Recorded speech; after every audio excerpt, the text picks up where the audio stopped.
What's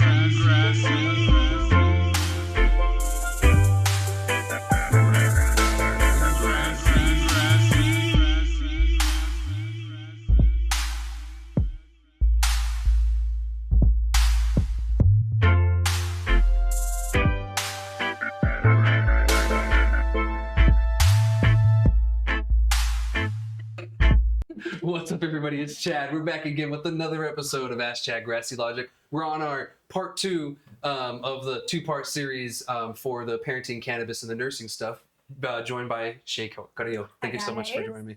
Yeah, it's happy to be back. Good. I'm glad. Thank you so much. You know, this is the first time that we have a guest joining so much like this, but this is such a great topic, and it needed, pretty much 2 weeks for it. Plus, we have another conversation I told you guys I was going to cover. Was the Supreme Court made a ruling with cannabis and gun ownership, and we'll talk about that. I did read the 30 plus pages. I don't know how many you got through, but about half. About half. Yeah, I got through the whole thing. Did I retain everything? Not everything, of course, but the main important parts, and of course of the other things. And there was a lot of good history stuff in there too, which is very interesting. It was way more packed with like history info and stuff that I thought it would be. Yeah. And part of it was like, it took me longer to read this than I thought. Yeah, me too. And like I enjoyed it a little bit more too because of the history aspect of it too. So if you guys have time, I'll leave the link tomorrow to it. But if you guys want to read it, check it out. It's a really interesting article to read. But we'll get into that a little bit further in the episode because that one might be a little bit of a doozy. But before we get on to the parenting and cannabis stuff, Shay, could you please go ahead and introduce yourself again? Yeah, so I'm Shay Carrillo. I have been a nurse for about 15 years. I have been a cannabis nurse since 2021, and I'm also a doula and lactation consultant.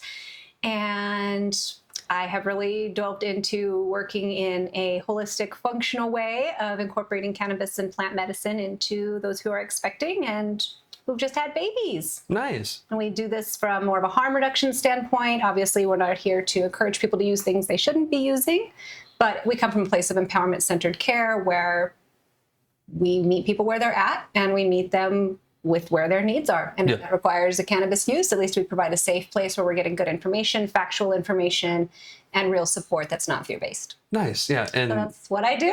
Yes, and I appreciate it because it's something that we need, the harm reduction part. Yes. And I was going to, also mention, I saw you guys shared like an event that you're having here today. Do you want to talk about that real quick? I do. I'm really excited. So we have a partnership with Department of Health.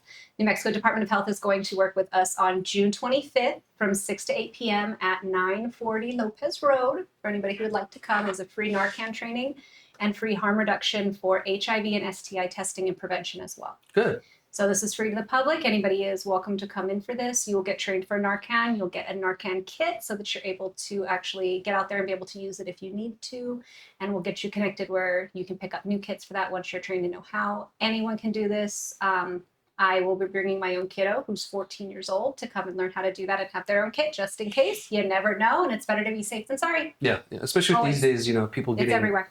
The fentanyl thing is the real scare, because it can happen almost anywhere at any time with people. And it can happen in any situation. Yeah. We are seeing it happen in homes all across the U.S. So yeah. I think everybody should have it. I think it's something should be in every home because you just don't know. Yeah, you never know. Like someone that, comes in from somewhere, who knows, and, exactly. Bam. There's just, and, again, it may not even be for you. Keep it with you. We have...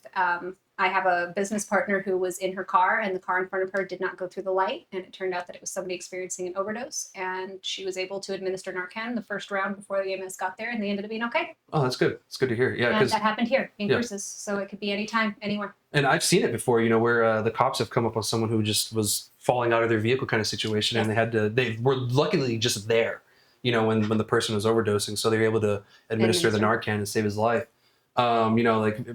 Opinions aside from anything, I feel like the human life aspect and saving that part, is kind of the important aspect of it. So, that's great that you guys are doing it. And I'll do my best to try to attend that. Absolutely. Because that's actually really important. And we will be doing more. This is an ongoing partnership. It won't be a one-time thing. Department of Health really stands by getting this education out there and the work that we're doing with some of the harm reduction. So if you don't make it to this one, follow our Birth and Babes. Make sure you follow Chad. I'll make sure that things get shared there and keep an eye out. There'll be more.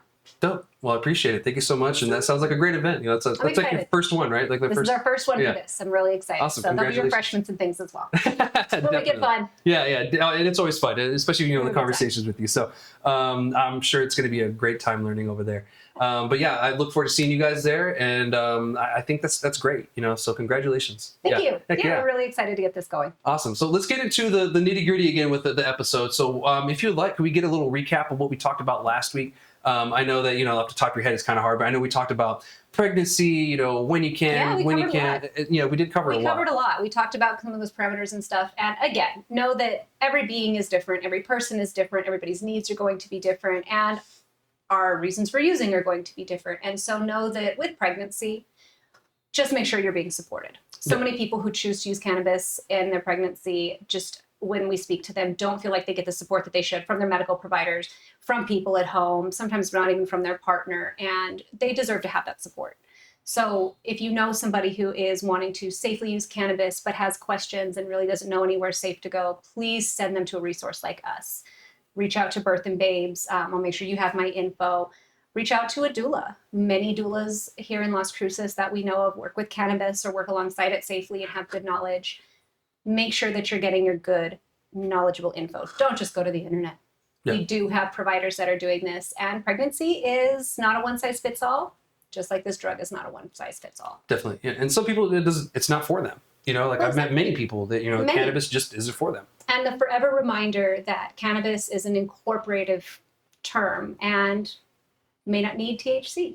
Yeah. THC and cannabinoids are two separate families when we're talking about our, you know, CBD drop-offs, and so many people let that piece of the conversation go, that so much of what we're treating with cannabis can be done from those non-psychoactive cannabinoids and not with the THC. THC has its place and can be used, but it's not for everybody all the time. Yeah, and you don't need it with everything, you know, and the high doses that it, you know, it's found these days. Exactly. You know, you don't need it that much. There's other compounds in it that, you know, give you that entourage effect. And so many more methods now of being able to treat things. You know, if you're experiencing pain, we have topicals now that we can talk about as an option if we're not wanting to ingest and we're wanting to stay away from that. We have patches that are CBD transdermal. They give us a little bit less in the bloodstream than something else might. And so, you know, there's just room for conversation. Yeah. We have new data coming and new studies that really require our attention and our following up to make sure that this is also us staying on top of more up-to-date information because it's changing. We're not hearing the same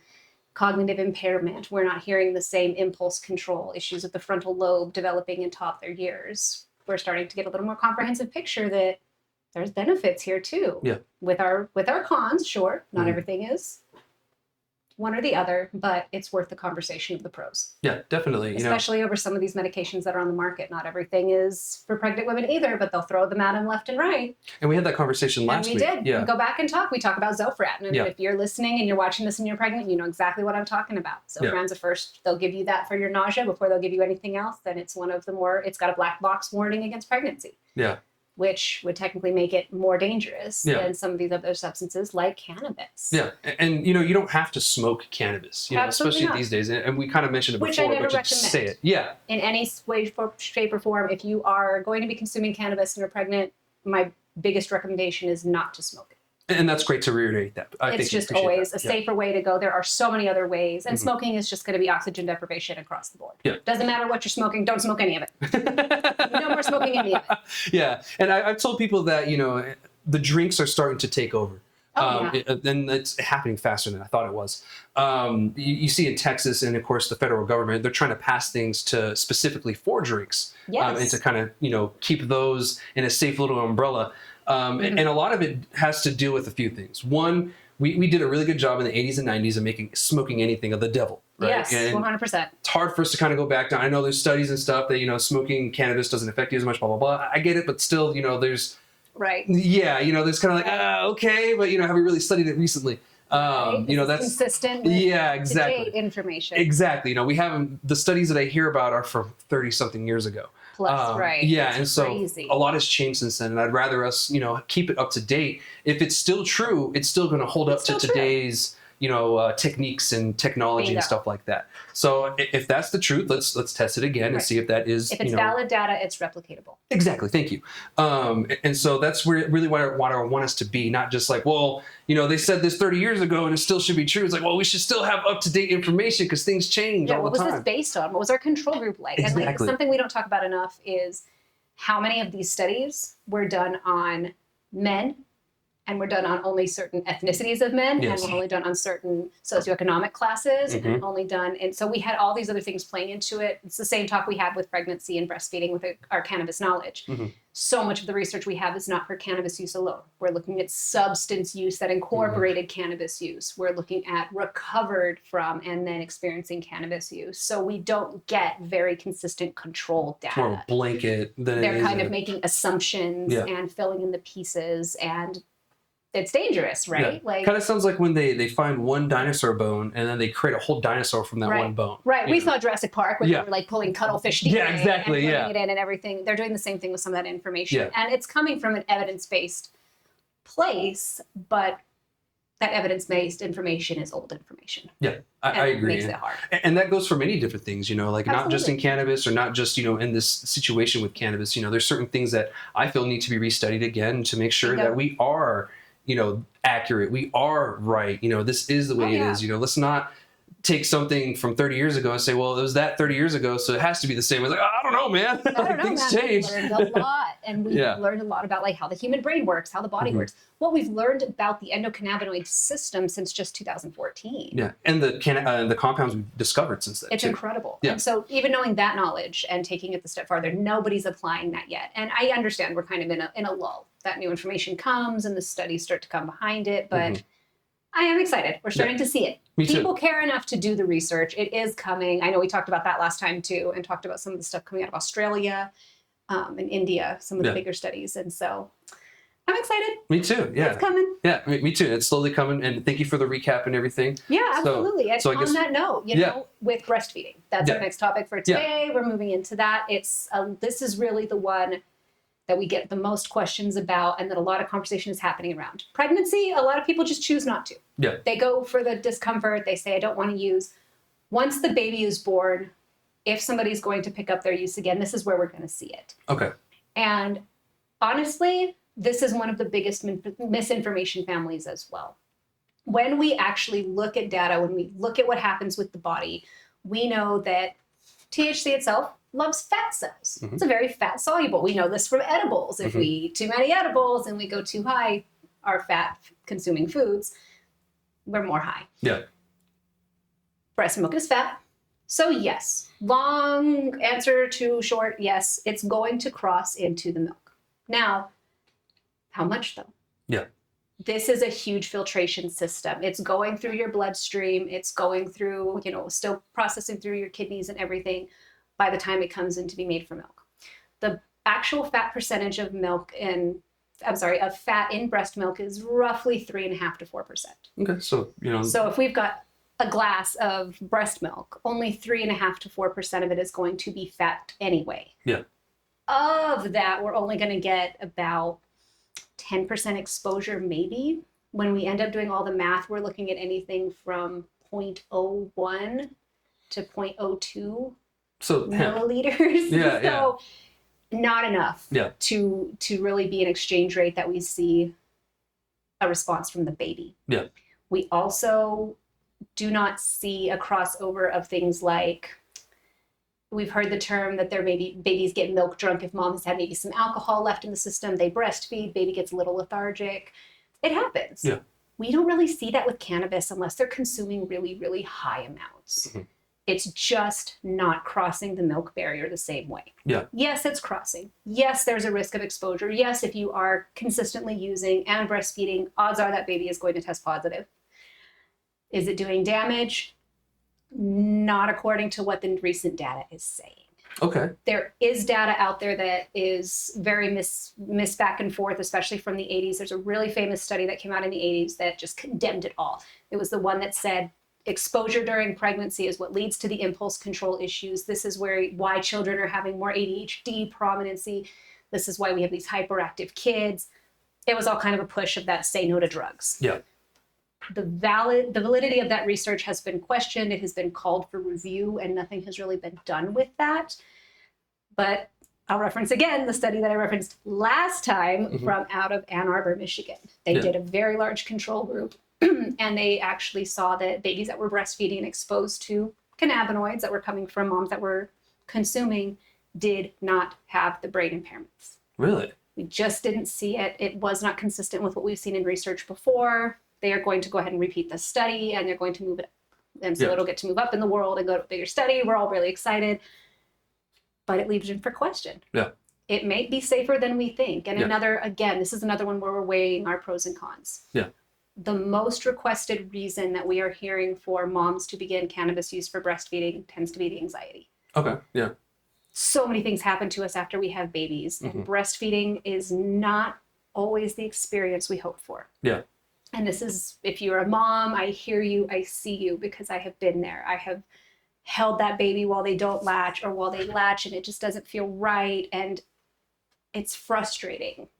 It's not a happy-go-lucky experience for everybody. And a lot of moms will choose cannabis for that anxiety because that's what they're returning to. Yeah. They deserve not to feel anxious. And they also deserve to not feel anxious and not be drugged up on these heavy benzos and things like that that are also now going to be interfering as a medication and have heavy side effects. They're more dangerous in the end, you know? And so weighing those pros and cons, if a mom chooses to do cannabis for her anxiety, she deserves just as much support as the mom that got put on Xanax. Yeah, 100%. And just as much support and none of the shame. I agree. You know, none of that stigma. You are still a good mom. A good mom is still a mom that chooses cannabis, because if it makes you a better mom, then you're a good mom. I agree. You know, and we shouldn't be judging people on that because the fact that it's cannabis and it's plant-based, or, you know, it's not being a pill form or whatever, you know, you're taking it a different way. And that's where people usually have the hang up on cannabis, because we're not, you know, doing it with just a pill, you know, or, you know, it's not picked up from Walgreens, you know, prescription. Right. So they see picking it up from like a pharmacy as legit, when a lot of those drugs will kill you. And some of them, you know, they were studied and tested, but they weren't really studied and tested for pregnancy. Exactly. You know, the same way. And then it's, again, they're doing the same thing with you. When you have these conversations at the doctor's office, they're going, well, you could go to therapy and you could try to reduce stress in your life, or I can put you on this pill. That's their equivalent sometimes of weighing the pros and cons. Yeah. Okay, so now it's the choice of take the pill or take nothing, because we don't know what your support at home looks like. Okay, you can go to therapy. Do you have time to go to therapy? Do you have a partner who's willing to support you and do that work with you? Okay, you can remove stressors. What if that stressor is a job? Yeah. We can't just get rid of the stress in our life at the wave of a wand. I wish, right? But unfortunately, we're not having the conversations to say, well, where do we meet in the middle? Yeah. Where do we meet with something that might be plant-based and maybe a little more accessible? What about people who don't have insurance? They are already going to be paying for something out of pocket. Now they're paying for a pill they can't afford potentially. It's a mess. Yeah. And it's conversations we should be having more and more with providers. Again, like I said last time, it's starting to come up, and providers are starting to really have these conversations. They want to know more. They just don't know how. Yeah. They're not getting the education in school. They're coming out. Now it's a thing. And so unfortunately, they're having to learn from providers like us, which I love, of course, but they should be getting much more access to this knowledge in school, and we're just not there yet. I agree. You know, they pay so much, you know, like, you know, to go to school to learn these things, and it's being excluded purposely. And as we're going to learn with the Supreme Court ruling, you know, a lot of this is almost unfair, and the government's doing throughout time on purpose. Oh, yes. You know, prohibition of marijuana has 100% been a doing of theirs. Yeah. And, you know, them wanting to keep the grasp, you know, that they have on it, you know, and refuse to let go is just, even Supreme Court's like, dude, back off. Like, this is ridiculous. At this point, they don't even care. It's like, just move forward. Yeah, it's like, move on with this, dude. Like, most of the nation either has medical or legalized cannabis, and the first time in our country's history, more people use cannabis than they drink. You know, and so that is a huge tell signs that the tides are changing. There's a huge shift. And to be honest, I feel like this is a better shift. Agreed. You know, like, does cannabis come with its issues? Of course, everything comes with its own issues. You know, you're not going to have something that's perfect. You know, if you drink too much water, you get waterlogged. you know, and things like that. So, you know, like too much of anything can be a bad thing. Of course, and anything done wrong can be a vice. Yeah, exactly. You know, and cannabis addiction is a real thing, you know, 100%. be it cannabis lower use than... disorder is 100% valid diagnosis. Yeah, exactly. And, you know, it doesn't affect everybody, you know, and it's unfortunately that, you know, it's like 10% or less than the people that get it. Yeah. But it's still a thing. It's still a concern to think about when you're doing it. And as a parent, that's something that you need to weigh yourself as well, too. You know, like, what are your pros and cons, you know, like in your own life, you know, like, where do I want to, like during the pregnancy, you know, like you have to weigh, okay, is it worth me using cannabis, you know, now, you know, to get rid of nausea, or is it not? You know, like, you know, that's up to you, you know, and then especially after having the kid, because I was going to ask you that, you know, when's the best time to pick it up after having a child? So, you know, like, should you wait? Yeah. You know, could you, after you have the kid, is it right away you can start using cannabis, or, you know, should you start using cannabis right after, or, you know, should you wait a certain time period? Really, it's depending on what you're using it for. Okay. And of course, where you're at body-wise, recovery-wise, things like that. I would say, just like with anything else, if you're not working to manage something in a crisis, give your body some time to recover. Okay. Especially with birth. A good 2 weeks to just let your body do what it needs to do. Okay. Your body has been through it after a birth. Yeah. But is also vice versa, why some may need a little bit more support, and something like cannabis might be good if you tore. Yeah. Okay. You know, and this is something you have a lot of pain. If you had an epidural that was maybe botched, or you ended up needing something called a blood patch, those hurt. Yeah. And you might have some back pain, and we might need to have something there for that. Maybe your birth was incredibly traumatic. Yeah. And now you have anxiety and you have some postpartum depression. Maybe we talk about things there. So really there's no wrong or right way to restart your use if you've stopped. It's about where you're at. That's good to hear. And I'm sure that, you know, some women hearing that will have some relief, because they probably had the same question. I was like, well, when's a good time for me to start? You know, like, and, you know, I want that anxiety to at least be off your minds, at least, you know, with so much anxiety as, you know, someone, you know, trying to birth a child, you know, like your body is a lot. Yeah, it is. It's a lot. And your body goes through so much hormonally. You are also born the day you have a child. That's a good way to put it. The day that a baby is born, a mother is also born. And even if you've had a kid before, if it's your second child, you were born a mother of two that day. Everything changes every time. And so we have to give room to respect that too. And remember that we are shifting at that same time, and give it the space. Yeah. And knowing that cannabis may need to occupy that space, but we don't have to jump to make that decision if that doesn't feel right for the person. It's a very individual experience. Yeah. Just in the same way that it's a spiritual medication, a cultural medication, physical medication. Yeah. It's a all around kind of medication. Exactly. Kind of yeah. So, and I appreciate that, you know, because that was a question I had in my mind, was, you know, like, when's a good time to start? So when it comes to breastfeeding and everything, you know, we're finding out that, you know, it's less than hemp. You know, the hemp is 0.3%, if you guys were wondering, is the percentage of it. And women are testing less than that in their breast milk. And it makes sense. You know, it has to go through so many different places, and it's getting nicked off at every stop, essentially, you know, especially with the fat in the body and all that, you know, because it doesn't go to the breasts immediately. It has to go through a whole different system and everything before it ends up, you know, within the milk. And that's great to hear, because by then it's usually not going to affect the child like it would. It's really not. Yeah. And it's something I can give you. I'll share actually with you, and we can put it on the site, is a little chart that we used to show you that there's like a peak and trough. Yeah. Yeah. With a little chart, and it shows you, like, if you smoke a joint, that first hour, it's going to be kind of climbing up till it reaches a peak in your system.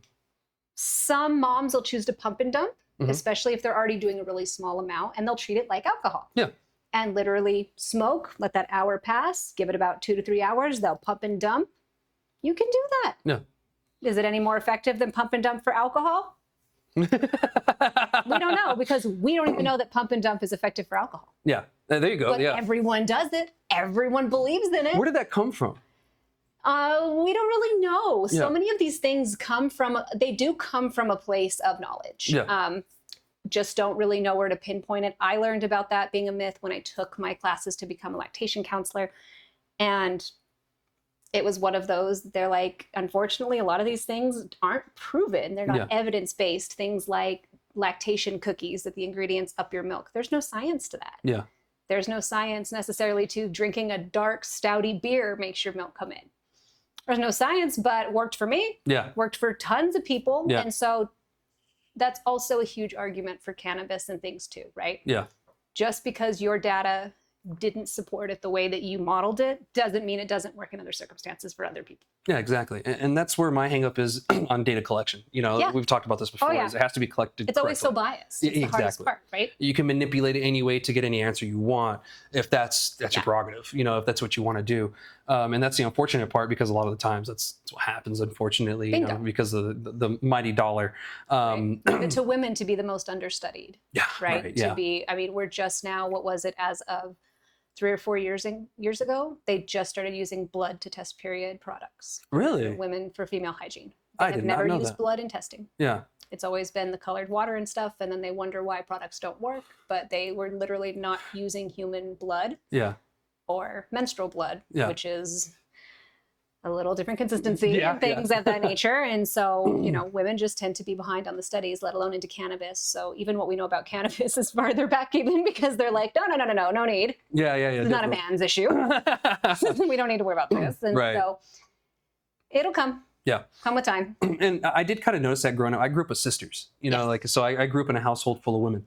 And so, you know, the talk of period blood and this, it doesn't bother me at all. Yeah. And so, you know, like when you talk about it, it makes sense, because I would remember watching the commercials and you would see blue liquid and this and that. And, you know, like it was supposed to like represent the blood period. And of course, I always wondered, I was like, it's just water, you know, like, is that really real? You know? And like when I was a kid, you know, I didn't know what they were. I used to stick them to the wall. Oh yeah. Yeah. You know, like I was like 3. Brother activity. Yeah. I just used to stick them to the wall. And I didn't know what they were. Wear like an eye mask. Yeah. Or like, these are super absorbent. Whoa. Oh, it's a boat. Mom's getting all mad because I'm wasting her pads. Things cost money. Yeah, I have no clue what they were. Yeah, I'm like, got a bloody nose. One in each nostril. Yeah, it's like, hey, it stopped. Funny story though. One time my sister, she had St. Ives, the woman hygiene soap. And I didn't know what it was. I thought it was just regular body soap. And so I used it. I was like 14. And then I told my sister, I was like, man, that soap you got in the shower, because she was visiting, she was in the army, it was really good. She's like, my St. Ives? She's like, yeah. She's like, brother, that's coochie soap. I was like, She watched. Oh, Chad. I know. Being a brother was very interesting. I love it. Yeah, so you guys get a free story there for something embarrassing of my childhood. But yeah, growing up with girls was very interesting, and I learned a lot. You know, and one thing was to not be bothered by bodily functions. You know, like they're just bodily functions, and you know, that's what makes us human. At the end of the day, you know, like your body does something, my body does something. Bingo. You know, there's no reason to make it like this icky thing. Like, oh yeah, you know, like no one. I mean, people, if you don't like blood, you don't like blood. I get it, but like, there's no reason to make it something that's not. And we should have these conversations. You know, we should. And again, this is the plant medicine, exactly, natural medicine that would have been used in a natural context for birth, and it was used in birth. We have evidence of this. Thousands of years, Sumerian text of them using it for women's health, for birth space. It's been connected to womanhood since the dawn of time. Yeah. But it's just not treated the same way anymore. There's a sacred connection between women and the plant. Yeah. And I think that's beautiful. And you know, more women consume cannabis than men as well. They do. We have more receptors for it too. Yeah, we have sense. About double in our heart and our reproductive organs. We were made for the plant. It does so much for us. It regulates our hormones. And I mean, we talk about the homeostatic balance and homeostasis being something that cannabis rules within our body. And the endocannabinoid system controls, which is our immune system, our hormones, our stress responses, our fight or flight, all of that is in there. And so for women especially, that's why we're so receptive, and why when women do have things happen with like cannabis, it's usually like the racing heart. Okay. It's because of all those extra receptors we overload them. Okay. And well, some of you watching, maybe that's, so that'd be why. Yeah, it might be an answer for you. Always more CBD. It's not more THC, it's more CBD. Yeah, and I agree with you, because you know the more THC you put, just the more issues that we've kind of seen, you know, pop up. Yeah, too much THC can shred your receptors because it's not made for that. It's made to go in a combo. It's made to go in at a balance. That's why the full spectrum, or if you can find balanced lines, things that are full spectrum or live that have all of their terps and cannabinoids in them, they are better for you. They'll give you a better high, and that'll do more for your body and actually do more to treat what you're trying to treat than just high level THC. It's going to get you high, but getting high doesn't mean treating the problem. Yeah. And I actually, I make hash rosin, that's what we do. And I like using the food grade a lot. Yes. I love hash rosin food grade. I can just put it in something and I get the full effect of the plant. And I'm not worried about, some butane in it, left over. Yeah, all the weird stuff. Yeah, all the stuff it's made with, and I just know it's ice, water, heat, and pressure. Exactly. And so if you guys are curious, I don't know if places are selling food grade. We have a hard time getting rid of it. It's hard. Yeah, it's hard for us to kind of get rid of it sometimes because you have to find the right people that want the hash rosin. We're not gonna lie, it's more expensive. It's more time inclusive to actually pull from the plant and do it correctly. So it's more. Yeah, it is. The food grade is a little bit more cheaper, of course, but I don't see anybody selling food grade to patients, and I kind of wish they would. I would sell it to them. I don't give a shit. I'm a medical patient. I know so many people that are medical. They look for that kind of stuff because you're dosing yourself so high. It's not worth it to buy the gummies, or they've started tasting so shitty. You can't force yourself to take them because you've got to take 200 milligrams. And that's 4 gummies. Well, if they don't taste good. Right. Yeah, and they taste like shit. I don't want to eat them. And so we have people who are not getting their meds now because they don't have that kind of accessibility. And I think that's but I think we talked about that last time too, just how much the med side of things kind of has its neglect. Yeah, and I think there's still a lot that the consumer needs to learn. It's not just the flower you can smoke. You can eat it, you can vape it, you can drink it, you can rub it on your feet. It now. Yeah. It's all kinds. They've got everything. Yeah. Definitely. And the powder is one of my favorites. The osmolytic powders. Yeah, the powders are quite. I think they stopped selling the ones that they had for a little bit. They were like the little 5 milligram. Rocky Mountain, I think. They had them. Yeah, they were really nice. I loved those. You could take them to events and stuff. Just put them in a drink. Great. Yeah, and it was a great way. We used it a lot in hospice because as you're in hospice, your body's changing, you're passing away, your taste changes, and so it was a great way for them to still get their dosing with food they liked, and they weren't also, again, having to consume something that was gross. Yeah, that makes sense. And here's something I want to ask before I forget. And I've been getting people asking me about this and kind of questions about it. Suppositories. Yes. Yeah. Is that a better alternative for some women to use during and after pregnancy? Absolutely. I recommend them all the time, especially if you have endometriosis or PCOS. Okay. Suppositories are incredible for that, getting to the source inflammation. And what's nice about having a suppository option is right to the source. Yeah. Straight to the source. Yeah. And is what I mean with if you tear, we don't want to be putting too many things up there. And so a suppository may not be great, but a small suppository that is allowed to melt down and be applied topically could make a huge difference. That makes sense. I've seen suppositories being used for really, really heavy nausea. Mm-hmm. I've seen that in hospice, or actually even patients that have the hyperemesis. A CBD suppository can stop the vomiting immediately. Oh, wow. And actually slow all of that down because you need the CBD. Well, how do we get it in you? We don't have IV CBD these days. Right. And the tincture and stuff may still make you throw up depending on how sensitive those responses are.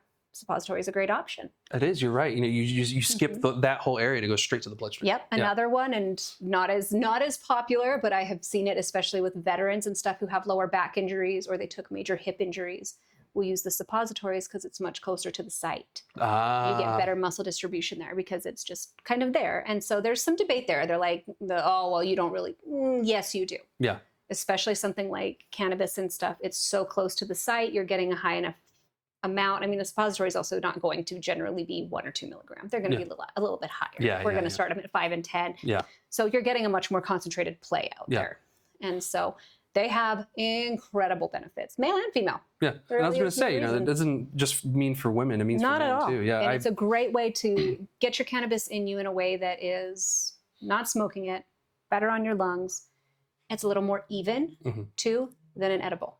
Oh, okay. That edibles are great. People who have them, but also people that do edibles know that it can be consistent with what you eat, how much activity, your metabolism, all of those things can interfere with how it works. The suppository is going to give you a little more even. And it's consistent. It seems like it's a little more consistent of a medical dosage if you really exactly. Need it. Yeah. It's going to break down very evenly. It's going to distribute with, if you're using glycerin or something, it's just as it melts to your body temperature. So it's a very even distribution as opposed to hitting over and over again based on that solubility. Okay, cool. I appreciate that. Well, one more thing before we move on to the next one. What are some things women should look out for if they're having some issues, what are some things they should look out for? What could be a possible issue while using cannabis after birth or during birth? So primarily pay attention to how you feel. Cannabis is going to hit you very differently than before. If you were using before, you've taken 9 months off, you do not have the tolerance, girl. Do not pick up that edible and say, I'm going to do it for this weekend. I'm going to take my whatever. Your tolerance has dropped. Treat it like you're starting over. Yeah. You're smoking, you're vaping, everything is going to reset. So always be aware of that your tolerance will shift. So if you're going back into using it, start low, stay low, and just slowly work your way up. If you are a high consumer and you're comfortable using it, everything, and you are breastfeeding, if you do notice baby's a little lethargic after you're eating, consider doing a pullback or consider doing a pump and dump. If you are noticing that baby is having symptoms after they eat, it's going to be that they're usually lethargic or a little sleepy. It's not going to be anything extreme. Yeah. But if they just seem a little floppy or something, know that it could be a little bit of that THC milk barrier getting intense and stuff. But we really see that with high dab use. Okay. If you're dabbing a lot through the day plus consuming edibles. Okay. So very high dose. Okay. And if you're dosing that high, reach out to me anyway, because you're probably dosing for something medical. Okay. And stuff. And so more than anything there, again, would be feeling how you feel. If you are not able to care for your baby, you're doing too much. Okay. I do not condone being high while you're caring for your baby. If you are using and you have your tolerance and you are not high, that is a difference. That is using it as a medication. That is using it for medical purpose. It's the same as someone takes a Xanax. If it's too much and they're falling asleep, we wouldn't give them Xanax again. Yeah. We wouldn't leave them at home with their baby if they're not able to stay awake because the benzos are knocking them out. Same thing here. Yeah. If it is knocking you out, if it is making you high and you are not safe to be with your baby, then this isn't for you. Let's talk about some other things and we'll figure that out. Awesome. Okay. So those would be my top 3. Okay. I think those would be my top 3 to look out for. Thank you. I appreciate that. And I'm sure some women will, really appreciate that because, Absolutely. Those are the biggest ones. Yeah. And they are concerns to think about, like in certain things, especially if, it's a person who's a high user, they use it in high quantities and very frequent. So it's good that they know this information and what can happen. So and something important to know. Yeah. It's going to happen. It happens all the time. You guys go to the ER, baby's sick, they test them, you come up positive, you get a CPS case. They are not there to take your baby. The CARA laws and things that came into place with babies that are exposed in utero or babies that are exposed to marijuana through breast milk go into something called the CARA Act, which was passed in Santa Fe, and it has to do with keeping babies safe when they test positive for drugs. Marijuana for them is a little bit low on the caring about it list. Okay. And I don't say that from anything they have said, that it just comes from experience with what I'm seeing in the community. Okay. If you get hit for that, they're sending out one caseworker who's kind of going, we're just here to make sure you guys have food and the baby's safe and everything. And they're closing the cases immediately. Okay. So my advice to you guys, if it happens, you get the CPS case, it happens, comply. Just do what they say. Take their classes, show them the home, and show them that your home is safe for your baby. That's all they want to know. They're making sure that you're capable of taking care of the child and that the home is safe. That's all they're wanting. Get them in and out, and you're good. Once your case is closed, your case is closed. They can't do anything more. It's closed. Okay, cool. So know that if you ever have questions, it is something we help out with too, and we can help guide you a little bit if you have those questions. But you don't have to panic. It is scary no matter what, but you have support for that too, and know that they're looking for very specific things. Okay. Well, I appreciate that because a lot of moms, that's their biggest Huge concern. Fear. Biggest Huge concern. fear. And I'm sure that causes anxiety to start 100%. out with. Yeah. How scary, this baby that you love and you're doing the best for, you're already struggling to make decisions for, and now they're going to condemn you for making these decisions. Yeah. So Canna moms are some of the strongest moms. They face some heavy persecution, but it's times are moving slowly. It's getting there. Yeah. There's more slowly support changing. now. So you are not alone either. Well, people like you So many of us are bringing the support, and I appreciate mom. that. I would not be as good a mom as I am if I didn't have my medication. Yeah.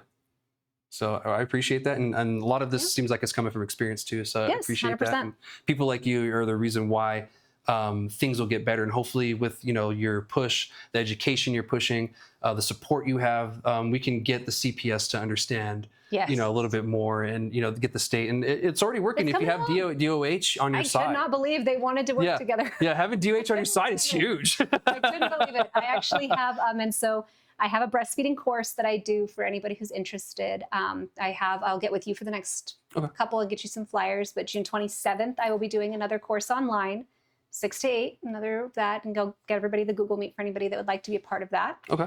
But I do them ongoing every month. And we actually got the opportunity to meet with Department of Health because they had some questions about the class we were teaching, and they gave us the okay. So they're on board, and anybody who's interested in learning about breastfeeding and cannabis, I do a class once a month. Well, I'm excited to learn myself. So I appreciate it. And thank you so much. And if you guys have any questions, please hit up Shay and her group and everything. It seems like they're going to be great sources for you ladies out there. And even men, it might be able to help your significant other who's pregnant, whatever. It may give you peace of mind as a father, to know what's going on. Because I know one of my best friend, Anna, when I went to Washington, that was her husband's concern was, the baby's health and everything when it came to her cannabis use. And so that prevented her from, while she was breastfeeding, to use it the entire time. So when I went back, I visited her back in May, and she had just started using cannabis again. She just stopped breastfeeding. And I left her some edibles, and just like you said, she didn't let her tolerance go back up, and so she was blitzed and did not like it. It's not so fun when you're not expecting it. Yeah, she was sending us reviews and stuff. She's like, I can't feel my face. You can't feel it. Too much weeds. Yeah, she does not like it. Too many flavors. That was something we talked about before the show. So with that being said, let's move on to the second, and this is also a very important conversation too as well. Let's talk about the Supreme Court and the gun stuff. So we're moving on to that, and thank you so much for that last conversation. So let's move on to that. I did read the 30 plus pages that was in that document. Shay got about halfway. Gino, I don't know if you read it at all or you got in it at all. I got into about 2 pages because I had my doctor's appointment. Oh yeah, you did. Nothing like 2.5 hours at the doctor's office, right? Yeah. Those were always fun. So today, Supreme Court made the ruling on when it comes to cannabis and firearms, or being a cannabis user and a firearm owner, or even user. They ruled 9-0, which is fucking rare, 9-0 for the patient that this lawsuit was for, this man from Texas. And so they ruled that the government has been wrong this entire time, blanket banning us when it comes to owning a firearm or a Second Amendment right. They pretty much picked apart every argument they had. And to be honest, we were talking about this beforehand. It was very historical. Like, I learned a lot of history from this documentation. Yeah, there was so much, and it was so interesting. Yeah, I remember us talking about that with the oral arguments the first time. Yeah. They were bringing up how the forefathers would have a drink for breakfast or all this other stuff like that. Yeah. And they drank throughout the whole day. Oh, yeah. Come to find out, so back then, when the Puritans and the Europeans showed up on the East Coast of America, they didn't really show up with clean water, and they didn't know how to source clean water or find it. So they were drinking because it was safe. Yeah, it was the safe liquid to drink because they knew there was no contaminants in it. So a lot of the times they were drinking just because they were thirsty. They needed something to drink. And we know they were avid cannabis users. Exactly, that too. They love their cannabis as well. Yeah, George Washington is very well documented to be a cannabis. Yeah, both of them. Loved it. Yeah, they loved their drink and their weed. They were partying. Yeah, those guys were something else. Yeah, we'll get into that a little later. But it was, so this Texas man was facing 15 years. And they were going to take his firearms for the rest of his life after that and everything. And then Supreme Court stepped in and said, what the hell? This doesn't seem right at all. They picked apart every single argument. And the reason why they brought up the founding fathers was the fact that they drank a lot back then. And what the government has been using is something called a drunkard. And they're saying, if you're a drunkard and, that is, pretty much you're addicted to a substance is pretty much a drunkard. You cannot use, firearms, you can't have them, blah, blah, blah. And then Supreme Court asked the government, well, the founding fathers drink a lot, sometimes several drinks in the morning and throughout the whole day. Would you guys disarm them? They're like, no. They said, okay, so what about the guy that takes an edible every night? Yes. It's like, okay, this makes no sense. Where's the cutoff? Yeah, they even brought up like Ambien. Like, what if I take my husband's Ambien that was prescribed to him, And I used it for myself. And one of the Supreme Court justices was asking this, would you disarm me? And they said, no. So she was like, okay. And so then they went on for something else. It's like, yeah, and then no. And it was very inconsistent. Yeah. And so they were also attacking the CSA, the Controlled Substances Act. Yes. And they were attacking, the 5 tiers that it essentially has and how substances get on there. Yep. To me, it seemed like they were opening the door to the arguments. And they even said, we are open to certain arguments, when it comes to these things and the documentation. And I thought that was really interesting because getting the Supreme Court to vote 9-0 is very shocking. It's rare. Yeah, it really is. You have the very conservative justices, you have the liberal justices, you have the Democrat justices, all of them 9-0. No. And the reason is that the government's argument on this has been moot pretty much the whole time. It's just nobody challenged them to this point with this argument. So it took us this long to get here. And to be honest, another thing that's helped is the fact that, majority of the country, as I said earlier in the show, uses cannabis now, and also a majority of the country lives in a state where they have access to either medical or recreational cannabis. So it's becoming more popular, and so it makes no sense for us to be this restrictive on it in the first place, and they acknowledge that. Yeah. And them going back into the history part, also they dug into case law from the history with this and that, when this happened with this other drugs, and they came to the conclusion that, the government's blanket ban is unconstitutional. And I was very shocked and also excited at the same time because patients have been barred from owning firearms federally, not New Mexico. There's no law against that in New Mexico, federally for a very long time, and including my fellow veterans. They would come to me a lot and say, hey man, what's the laws on this? And I don't want to give up my rights. And for some reason they thought that as soon as you get a medical cannabis card, you got to go to the police station and drop your guns off or whatever. And we're not California. We're not California. We don't give a shit. So that's been the case this whole time. I told people, there's no state law again. The state-wise, they're not going to do anything. No, it's I've the federal. had patients though ask, if I get my medical card, what happens with my concealed carry? Yeah, and that back then that was a legitimate concern. We didn't know. We don't have an answer for them at the time. And now, luckily, we do. For the most part, if you have your medical card or you're consuming, and because they ask you that question on the form that you fill out to go ahead and get that, and if you answer yes, then that's an automatic no on there, and it will ask about cannabis use on there.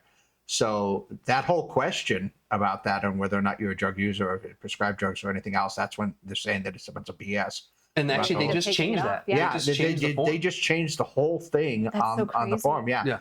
And so dropped like 5 pages. Because it's not even a question of it are you a user or you just use it every once in a while, or if you're a habitual user to the detriment of something.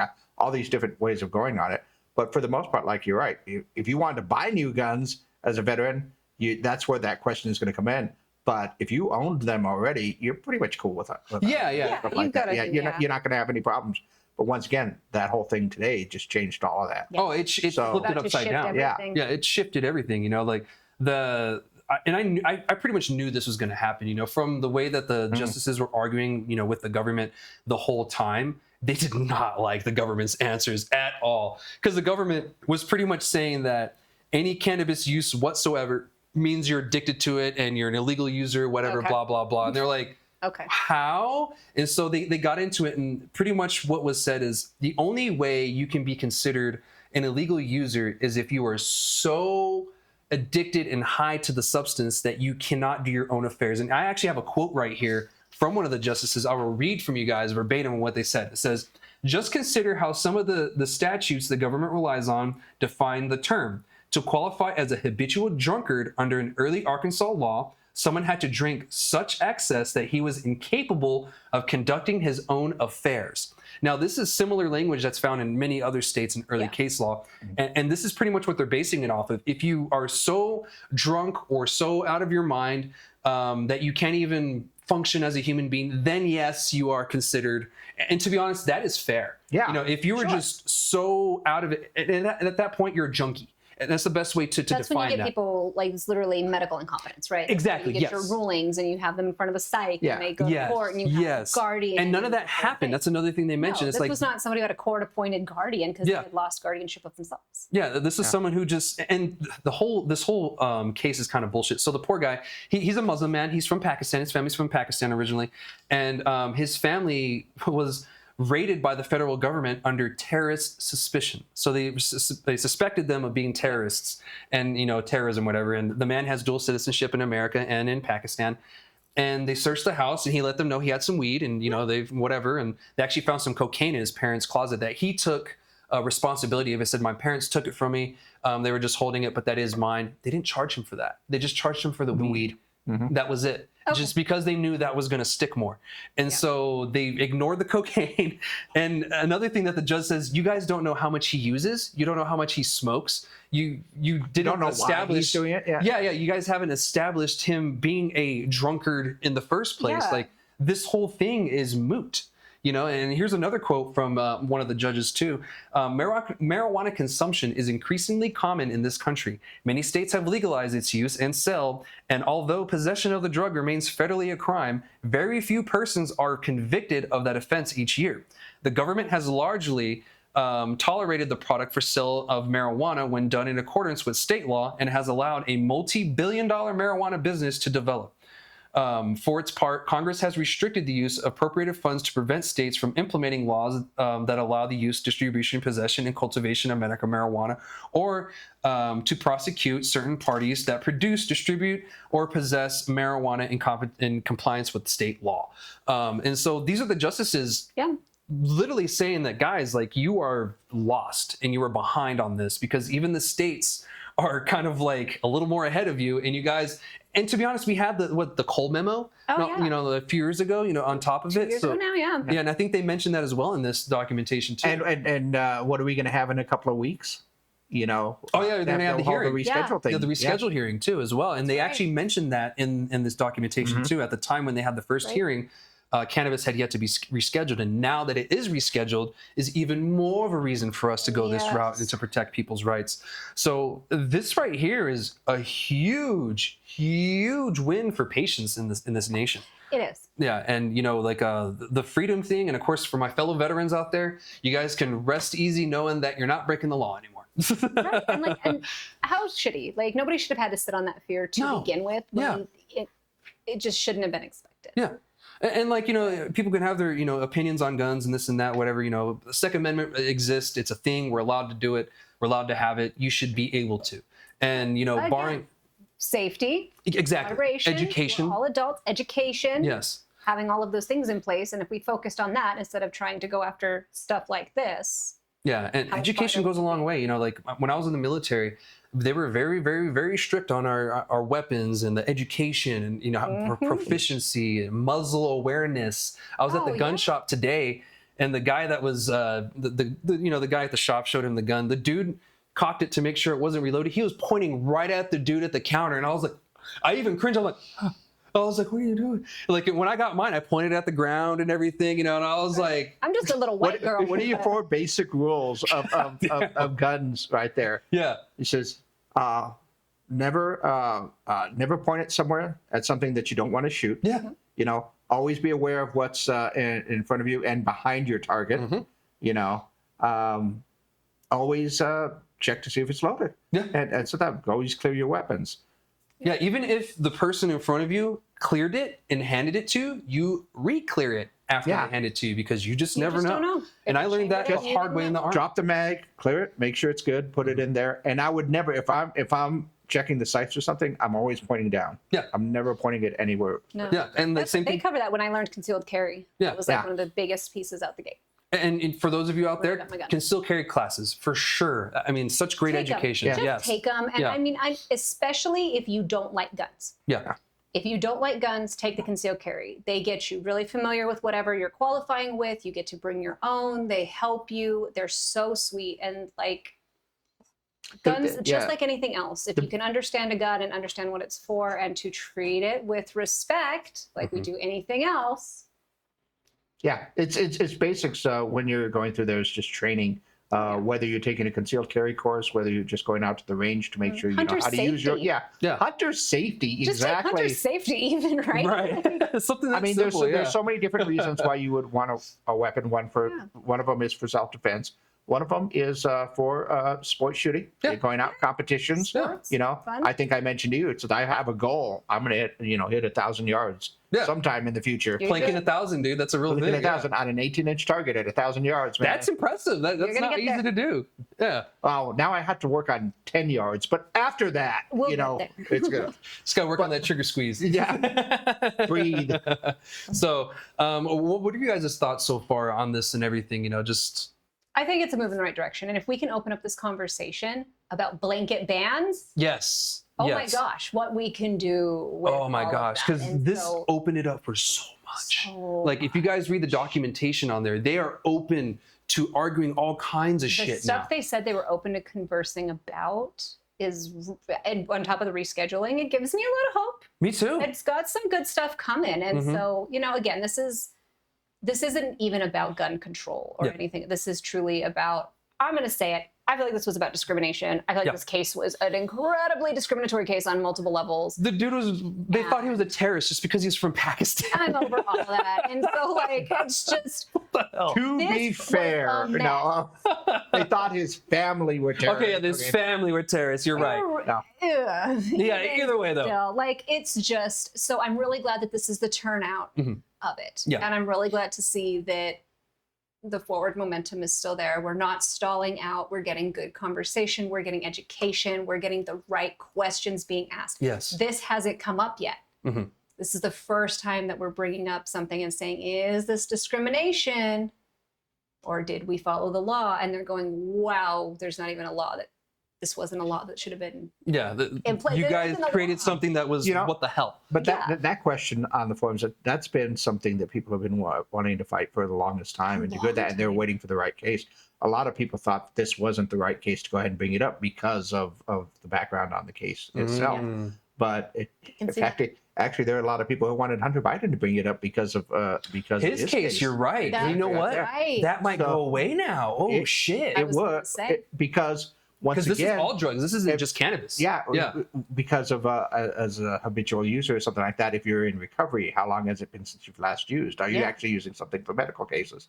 In Right. the case of cannabis, but for like all the other stuff like that, That's a good point. What if you're coming off, if then- you're recovered and you haven't used in a while, is that a lifetime ban? Exactly. of Right. that, What you if know? the medication, like, let's say you got off of your heroin and your drugs and everything, but now you're on Suboxone and methadone, Yeah. Yeah, exactly. That's a good point. That's a very good point. Yeah. and how much of like the VA covers some of that? Oh, you're right. Oh, shit. Going back to our veterans. And just to let you guys know, too, as well, one thing they did reiterate and they clarified is you cannot be high or smoking while in possession of a weapon, just like with drinking. Common with drinking, it's the sense, same thing. guys. Common sense. Don't be with the doobie out there fucking doing plankers, guys. You have to be sober. This is not a Snoop Dogg video. Yes. Yeah, exactly. So that's a warning to all the TikTokers out there. Yes, so Stupid not ruin this dude. for us, you Don't assholes. ruin it. Put your, nobody Oh. cares that you have weed and a gun. Yeah, Nobody please, cares. for the God So of me. does everybody. Yeah, for the love of it all. Hey. And you can't do that with alcohol either. You can't be The drunk, Darwin you can't be Awards is a real thing. But it's so sad. Like, Yeah. so many poor choices made. And that's just it, too. We don't want to ever mix our drugs in anything. But Yeah. I will say, it's not like I hear about people that smoked and killed somebody. Yeah, You know? So that being said, yeah. People make mistakes with guns sober, so they make them sober. Yeah, It's- so it is what that's it why They- gun safety is so important, guys. They make friends with the spiders and the bugs at the house. So. is. That's where they start out. All right, guys. Well, that's all I have for this week's episode of #Grassy Logic. Thank you This for was joining fun. me again. This This was was a great. blast. This I'll was a be great back for sure. conversation. Awesome. Thank you so much. They missed out all the stuff we talked about for 40 minutes before we I started. know, We're right? gonna do a whole special on just our warm-up talks, man. I know, right? Yeah, I need to start doing the clips from the beginning of the Hey, show. just tell me when to start the stream, and then We'll just go from there. They can listen Twitch to can us. handle the stream. We'll have everything else there for everybody Well, else. Gene, I'm sure you enjoyed this conversation too, as well, especially with the gun stuff. Well, it's a thing that I like, and like I said, we brought that up a long time ago. And there are other cases that are coming up for the cannabis Yeah. cases and the gun cases and everything else. So you kind of get the feeling that like this isn't what getting your foot in the door. It's just kind of like getting that door open for all this other stuff to come in there. So there's a lot coming your way. Yeah, I agree. And it's open to a lot of stuff. So don't stop fighting, guys. The fight has led us here, and there's no point for us to stop now. So a 9-0 ruling is nothing to be That's amazing. Yeah, like that's impressive. So that's all I have for this week. Do you have anything else for us? That's it. Okay. Reminder for our harm reduction class, those of you that are interested, harm reduction and Narcan training, June 25th, 6 to 8. It'll be at 940 Lopez Road. Awesome. Well, thank you so much, Shay. It was a great conversation. Thank you so much, guys. What's up, Gina? And the next Baldur's Gate stream will be on Sunday on my channel, not on Chad's channel. So we'll let Anna know that nobody hacked your channel. I forgot to change the. Last week, Gino forgot to log out, and he was streaming on my channel for a little bit. Got some views, so hey, there we go. Yeah, I got some views. So if you want to continue that story, tickle this one too on Twitch. All right, guys, let's see you next week for another episode of Hashtag Grassy Logic. We're out. Shoots.